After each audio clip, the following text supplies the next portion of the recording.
என் அருமை தம்பி தங்கையிலே, நீங்கள் அயராது களத்திலே நின்று உழையுங்கள். இது மற்றவர்களுக்கு தேர்தல் களம், நமக்கு புரட்சிகரமான ஒரு போர்க்களம். போர்க்களத்தில் அண்ணன் தம்பி, சித்தப்பன் பெரியப்பன், மாமன் மைத்துனன் என்ற பாகுபாடே கிடையாது. உடலோடு ஒட்டி பிறந்த உடன் பிறந்தவனாக இருந்தாலும் லட்சியத்திற்கு எதிராக வந்தால் வெட்டி வீசுவதுதான் சரியான அணுகுமுறையாக இருக்கும். பெற்ற தாய் தந்தையே நம் லட்சியத்திற்கு குறுக்க வந்தாலும் நமக்கு எதிரிகள் தான். எவருக்கும் சமரசம் செய்கிற போர் இது அல்ல. இது சத்தியத்தை காப்பாற்ற நிற்கிற சத்தியத்தின் பிள்ளைகள் செய்கிற போர்.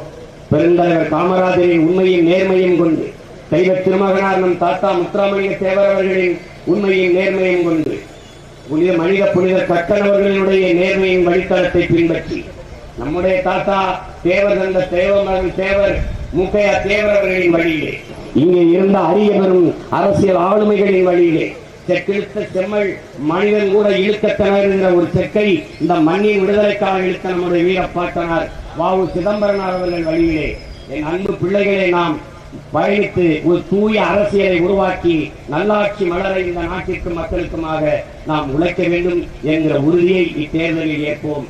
உண்மைக்காக, உரிமைக்காக, மக்களின் நன்மைக்காக, நேர்மைக்காக, எளிமைக்காக இருக்கிற இந்த மைக்கு சின்னத்திலே நீங்கள் வாக்கு செலுத்தி உங்கள் பிள்ளைகளை எங்களை வெற்றி பெற செய்யுங்கள்.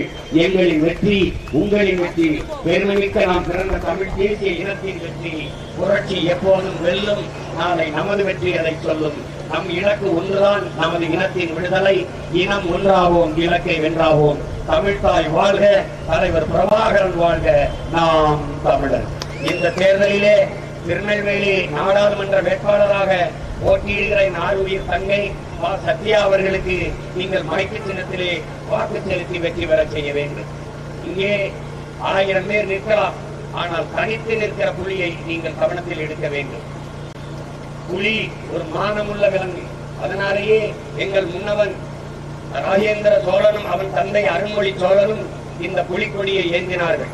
அந்த வழியே வென்ற மானத்தமிழ் மறவன், வீர தமிழ் மறவன், எங்களுடைய தலைவன் மேதகு பிரபாகரன் அவர்கள் இந்த புலிக்கொடியை ஏந்தினார்கள்.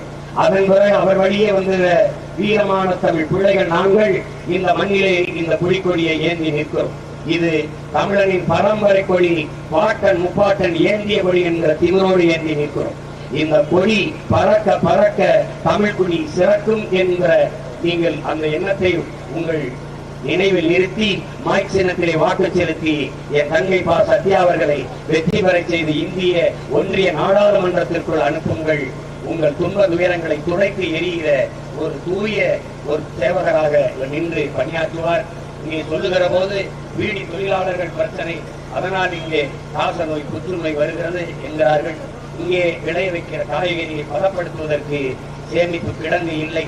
நீங்கள் இந்த நாட்டிலே டாஸ்மார்க் சரக்கை பாதுகாக்க குடோன்களை, சேமிப்பு கிடங்குகளை குளிரூட்டியோடு கட்டி வைக்கிற இந்த ஆட்சியாளர்கள் நாம் வெம்பாடுபட்டு விளை வைக்கிற உணவுப் பொருள்களை தெருவிலே வீதியிலே போட்டு மலையிலே நனைய வைத்து எறும்புக்கும் ஈக்கும் எலிக்கும் எழுக்கும் உணவாக்கி வைப்பதை பாருகிறீர்கள். மழை காலத்தில் அது அப்படியே முளைத்து நாசமாய் வைப்பதை நீங்கள் பார்க்கிறீர்கள். இந்த ஆட்சியாளர்களின் பொறுப்பற்ற செயலை அவர்களுக்கு உணர்த்த ஒரே ஒரு வழிதான் இருக்கு, தேர்தல் களத்திலே வீழ்த்தி முடிப்பது. உங்கள் பிள்ளைகள் நாங்கள் ஆட்சிக்கு வந்தால் ஒவ்வொரு மாவட்டத்தின் தலைநகரிலும் ஒன்றிய தலைநகரிலும் உணவு சேமிப்பு பதப்படுத்தக்கூடிய கிடங்கு கட்டப்படும் என்கிற உறுதியை நான் 2016ஆம் ஆண்டு இந்த சட்டமன்ற தேர்தலுக்கான ஆட்சி வரைவிலே கொடுத்திருக்கிறோம்.